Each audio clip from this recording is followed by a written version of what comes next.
आज हम इस वीडियो में पढ़ेंगे मोनोसाइट्स के बारे में।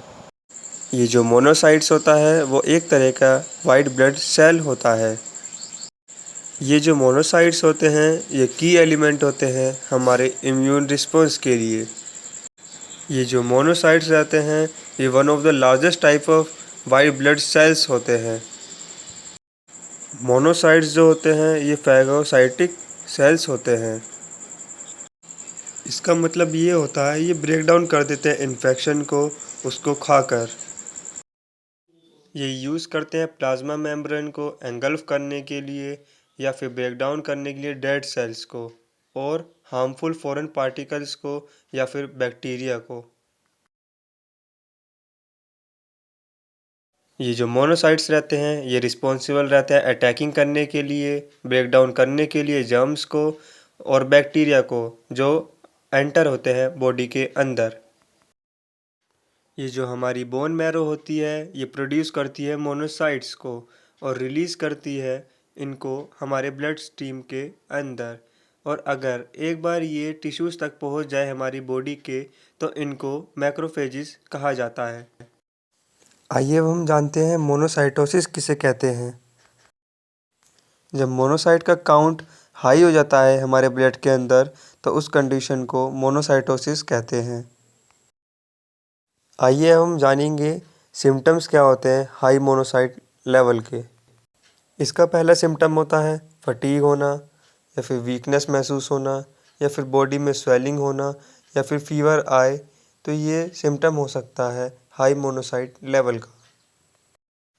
आइए अब हम जानते हैं मोनोसाइटोसिस के कॉजेज़ क्या होते हैं। कुछ कॉमन इन्फेक्शन जो कॉज करते हैं मोनोसाइटोसिस: ट्यूबरक्लोसिस, सब एक्यूट बैक्टीरियल एंडोकार्डिटिस, सिफिलिस की वजह से, प्रोटोजोअल और रिकेट्सियल डिसीज़ की वजह से। और कुछ कॉमन ऑटोइम्यून डिसीज़ होती हैं जो डिफरेंशियल इंक्लूड करता है, जैसे रूमेटॉइड आर्थराइटिस, सार्कोइडोसिस या इन्फ्लेमेटरी बाउल डिसीज़।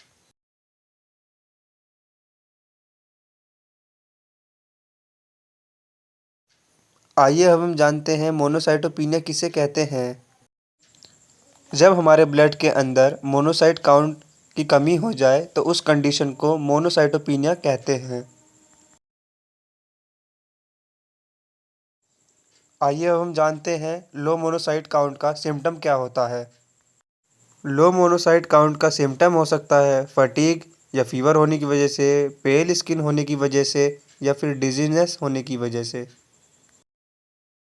आइए जानते हैं मोनोसाइटोपिनिया के कॉजेज़ क्या होते हैं।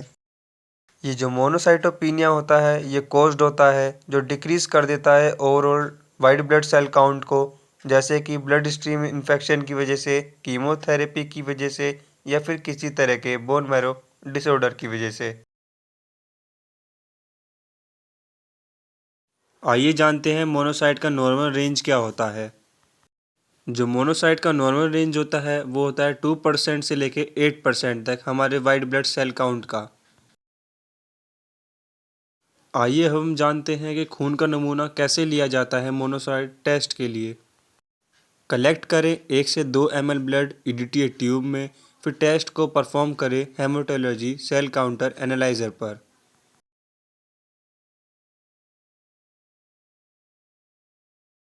आइए जानते हैं मोनोसाइट टेस्ट को कैसे डायग्नोस किया जाता है।